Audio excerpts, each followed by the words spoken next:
6 people were in that room. 6. Not 60, not 600.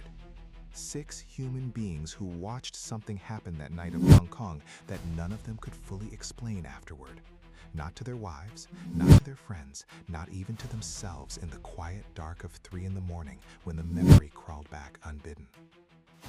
They never released the footage. Some say there was no camera. Others say there was, and the tape disappeared within 48 hours. What we know for certain is this. The man who walked into that room believing he was about to humiliate the most famous martial artist alive, walked out, changed. Not beaten, changed. There's a difference. And by the time this story is over, you'll understand exactly what that difference cost him. Rewind. 6 months earlier. His name was Viktor Kasarov. You won't find him in encyclopedias. He wasn't famous the way Bruce Lee was famous.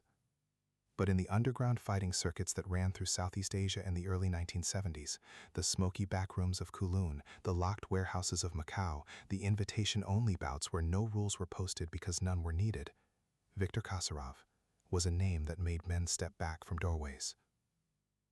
He was Soviet-born, trained in Sambo from the age of 9, later cross-trained in Judo under coaches who had produced Olympic medalists. He stood 6 feet 2 inches. He weighed 231 pounds of something that didn't move like fat and didn't look like muscle so much as architecture, the kind of body that had been built not for aesthetics but for function, for damage.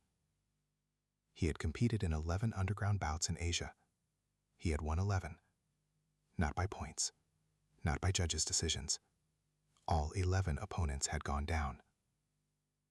By 1972, Viktor had developed a reputation that was simultaneously admired and quietly feared by the network of wealthy businessmen, film financiers, and underground sports gamblers who organized these events. He was their favorite instrument, their certainty. When they needed a point proven about size, about raw power, about the limits of speed when it meets mass, they sent Viktor. And someone, somewhere, a name that still hasn't surfaced publicly, decided the ultimate point to prove was this. Bruce Lee was a movie star. Not a fighter. Not really. The plan wasn't announced. It wasn't written down. It was passed mouth to ear across tables in private dining rooms, the way dangerous ideas always travel. Bruce Lee, they said, had built an empire on cinema, on choreography, on camera angles and trampolines and the careful illusion of combat. Put him in a room with Viktor, a real room, no cameras, no director yelling cut, and the illusion would collapse.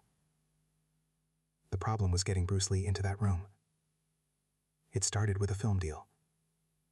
A Hong Kong production company, fronted by men who knew Viktor's handlers, reached out to Bruce Lee's team about a potential co-production, a serious project, European financing, a script that blended Eastern and Western martial traditions.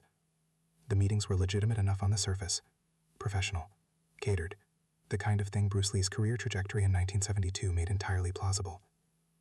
Bruce attended 2 preliminary meetings. He was polite. He was sharp. He asked about creative control within the first 15 minutes of each meeting, which told the people in the room everything about who they were dealing with.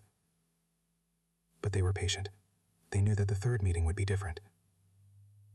The 3rd meeting was held in a private estate in the New Territories, north of Kowloon, the kind of property that doesn't appear on tourist maps. High walks, a courtyard, rooms that felt designed for conversations you didn't want overheard. Bruce arrived with one person, his close friend and training partner, a man who had been with him through the early years in America and never once publicly discussed what he witnessed. That choice, bringing only one person, would later be interpreted as either supreme confidence or a failure to read the room. Those who knew Bruce Lee say it was neither. He had read the room perfectly. He simply didn't care. Viktor was already inside when Bruce arrived. That was the first signal. Real business meetings don't begin with a 6'2" former Sambo champion leaning against the far wall of a stone courtyard, arms crossed, studying you the way a surgeon studies a diagram. Bruce stopped walking. He looked at Viktor. He looked at the 6 men seated around the edges of the courtyard, not at a table, not with paperwork, not in any configuration that resembled a film meeting. He looked back at Viktor. Then he looked at his friend beside him, and according to that friend, in a conversation recounted years later, what Bruce said in that moment wasn't a warning, wasn't panic, wasn't bravado. It was a question. Quiet, curious, almost amused. How long have they been planning this? His friend didn't answer. He didn't know. Bruce nodded slowly, like the answer didn't change anything fundamental. He walked forward into the courtyard. Victor pushed off the wall. He was the kind of man who moved in a way that reminded you of falling objects. Not fast exactly, but inevitable, gravity-assisted. The 6 seated men didn't shift in their chairs, but you could feel the collective lean of their attention, the invisible tilting of a room toward what was about to happen. One of the organizers spoke first, a man in a cream-colored suit, older, with the relaxed posture of someone who has watched a great many things from comfortable distances. He explained the situation with almost insulting simplicity. This was a demonstration, he said, not a fight, a comparison. Victor wanted to understand what the famous Bruce Lee was truly capable of. If the famous Bruce Lee declined, well, they would all go their separate ways. No harm, just a missed opportunity to prove something that clearly mattered to a great many people in powerful positions. The implications sat in the air like smoke. Decline, and the narrative writes itself. Bruce said nothing for a long moment. Victor said something in that silence, in Russian, low, almost casual, and one of the other men in the courtyard laughed, not loudly, the quiet laugh of shared understanding, an inside joke delivered at someone else's expense. Bruce's friend moved a half step forward. Bruce put a hand out, stopped him. He took his jacket off, folded it, set it on a low stone ledge with the care of a man who intended to put it back on later. He turned back to Victor. And for the first time in that courtyard, he really looked at him. Not scanning, not assessing in the way a fighter studies a threat, actually looked, the way a painter looks at a subject, absorbing. Victor met the look and held it. He was not a man who looked away easily. What passed between them in those few seconds, no one watching could precisely name, but the temperature in that courtyard changed.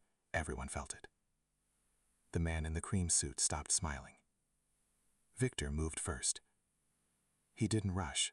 He approached the way men of his size often do, with the unhurried confidence of someone who has learned through experience that there is nowhere you can go that they cannot eventually reach. He closed the distance between them with measured, heavy steps. Bruce didn't retreat. He stood still, completely still, weight balanced, hands loose at his sides in that way that fighters who've seen real danger learn, not raised, not guarded, not telegraphing anything, just present. A stillness that wasn't passive, that was the stillness of something coiled. Victor stopped 3 feet away. He said something directly this time, in English for the room's benefit. "Let's see if the cameraman can fight." One of the seated men translated it unnecessarily into Cantonese. Laughter again, warmer this time, encouraged. Bruce's expression didn't change. Not a smile, not a flinch, not a flash of anger. That was the thing that Victor's handlers had not accounted for.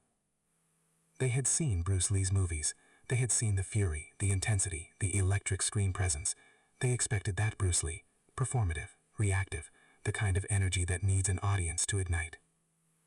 What they had in front of them was something else entirely. The stillness deepened.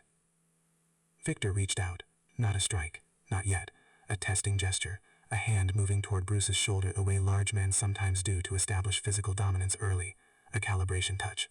Let me feel your weight. Let me understand what I'm working with. It never arrived. Not because Bruce blocked it. He moved before it.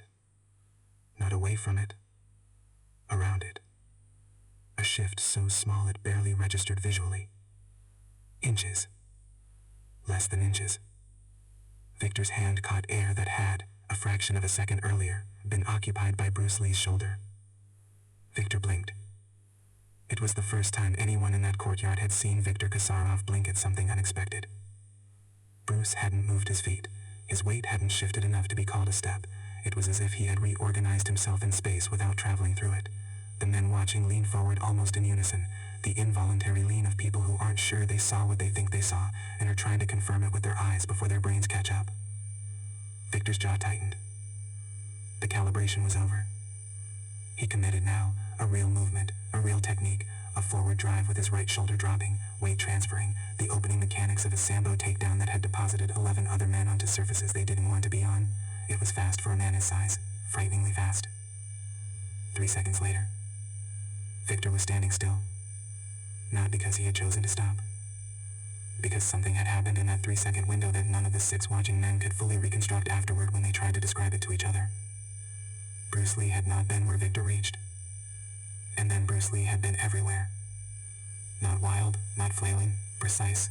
A half-step left that became a pivot that became an elbow that passed within a half-inch of Bruce's jaw so fast and made the sound of displaced air rather than impact, because Bruce pulled it. He pulled it. He could have landed it. Everyone in that courtyard understood with cold clarity that he could have landed it. He chose not to.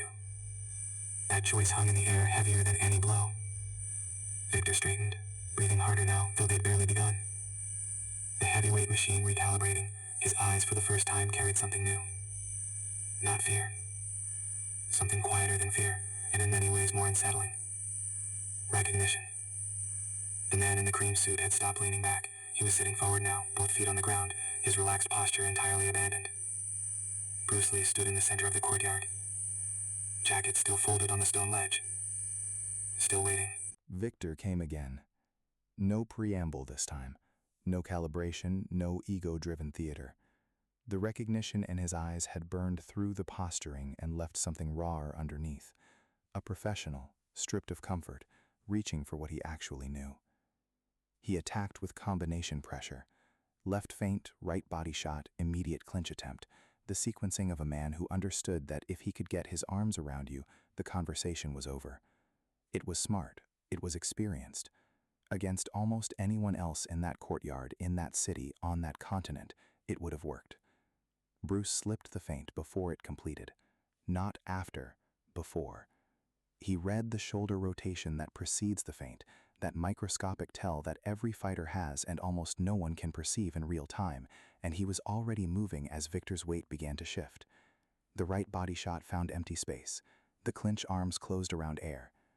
And in the moment Victor was extended, reaching forward into nothing, Bruce did something that no one watching had seen before in a real confrontation. He stopped. Right there. Inside Victor's reach. Inside the danger zone where a man of Victor's strength only needed to get one hand on you to begin ending things. Bruce stopped, and he stood there for 1 full second, which in the geography of a real fight is an eternity, and he looked at Victor's face from 8 inches away.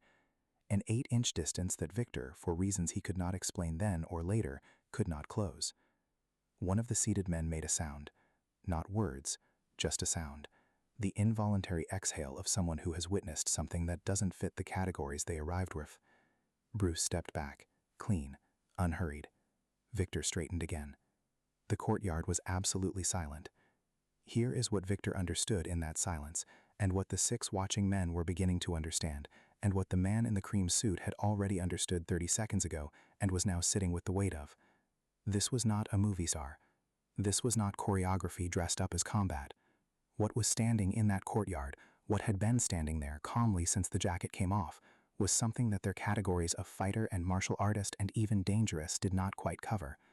Those words implied a skill set, a collection of techniques, a tool bag from which you drew the appropriate instrument. What Bruce Lee possessed was not a tool bag. It was a different architecture of perception. He didn't react to attacks. He perceived them before they existed as attacks, in the intention phase, in the neurological moment before muscles fire, in the almost invisible language of weight and breath and eye focus that the body speaks constantly and that almost no one learns to hear. Victor had spent 23 years building one of the most formidable physical fighting systems in Southeast Asia's underground circuit. He was legitimate. He was serious. He was genuinely dangerous in a way that most people who use the word dangerous are not. And he could not touch Bruce Lee. Not because Bruce was faster, though he was. Not because Bruce was stronger, though the power-to-weight ratio was something that defied easy explanation. But because Victor was fighting spatially. He was calculating where Bruce was and moving to intersect that location, and Bruce was operating one level above that. He was never where he had been. He was always slightly elsewhere. Not retreating, not running, just refusing to be a fixed point. You cannot hit what has no fixed point. Victor knew this now. The question was what he would do with knowing it. He decided to go for broke. You could see the decision move through his body before he acted on it, the shoulders dropping fractionally, the weight sinking into his heels for a half second before the explosive drive forward. He was going to use everything, every pound, every year, one full commitment surge that prioritized overwhelming the space entirely over precision, because precision had failed him, and if he could just get there, just get his mass onto Bruce Lee's mass, the laws of physics would handle the rest. It was not a stupid decision. It was in fact the correct decision given what he had available. He launched. What happened in the next 2 seconds was later described 6 different ways by 6 different witnesses, and the only detail every account agrees on is this. Bruce Lee did not move backward. He moved forward, into the charge, toward the mass, a decision so counterintuitive to every survival instinct that 3 of the 6 watching men later said they initially thought Bruce had simply failed to get out of the way in time, that he had been caught. He had not been caught. He had chosen to go there. In the space between Victor's commitment and Victor's arrival, Bruce moved forward and slightly left, a diagonal that placed him inside the arc of the charge, beside Victor rather than in front of him, close enough that Victor's own momentum was now carrying him past the target he had aimed for. And as Victor passed, still moving, still powerful, still carrying 231 pounds of committed force in a direction that no longer had a destination, Bruce's right hand landed. One strike. Not a punch in the conventional sense. The mechanics were different. The shoulder, elbow, wrist, and hand moving as a single coordinated event rather than a sequential chain. The force compressing rather than pushing, something closer to what physics would describe as focused kinetic transfer than what a boxing coach would call a punch. It landed on Victor's ribcage, left side, 3 inches below the armpit. Victor completed his forward movement. He had no choice. Physics still governed. And then he stopped. He stood with his back to Bruce Lee, facing the stone wall of the courtyard. He stood there for a moment that felt longer than it was. Then his knees buckled. Not collapsed, buckled. The distinction matters. A man of Victor's training and experience doesn't fall like an amateur. His body managed the failure with the automatic dignity of deep muscle memory, one knee touching down, then both hands finding the stone ground, his breathing suddenly audible in a courtyard that had produced no other sound for several seconds. He stayed there. Not unconscious, not broken, but grounded in a way that had nothing to do with choice. The man in the cream suit stood up from his chair. He did not speak. He just stood there, looking at the shape of Viktor Kasparov on the ground of his courtyard, and something behind his eyes, some configuration of assumption and certainty and long-held belief, quietly rearranged itself. Bruce Lee picked up his jacket from the stone ledge. He put it on, straightened the collar, the same care in reverse. The jacket went back on like a period at the end of a sentence, final, unhurried, complete. He looked at his friend, nodded once. He looked at the man in the cream suit, not with contempt, not with triumph, with something more unsettling than either, a kind of mild acknowledgement, as though noting the conclusion of a minor administrative matter. He walked out of the courtyard. The footage, if footage existed, was never seen publicly. The man in the cream suit was not the type to advertise his miscalculations. The 6 witnesses were not the type to tell stories in environments where the story could be traced back to them. Viktor Kasparov left Hong Kong within a week. He did not compete in another underground bout for 11 months. When he did return to competition, those who had known him before noted something different, not in his technique, which remained formidable, but in his eyes. Something that had lived there before, some bedrock certainty about the relationship between his size and the world's size, was no longer present in the same form. He never publicly spoke about that evening. Not once. Not in the years that followed. Not when Bruce Lee's death in 1973 made the story theoretically safe to tell. Not in the decades after, when journalists occasionally surfaced old rumors about private confrontations and unnamed challengers. Some silences are kept out of embarrassment. Some are kept out of respect.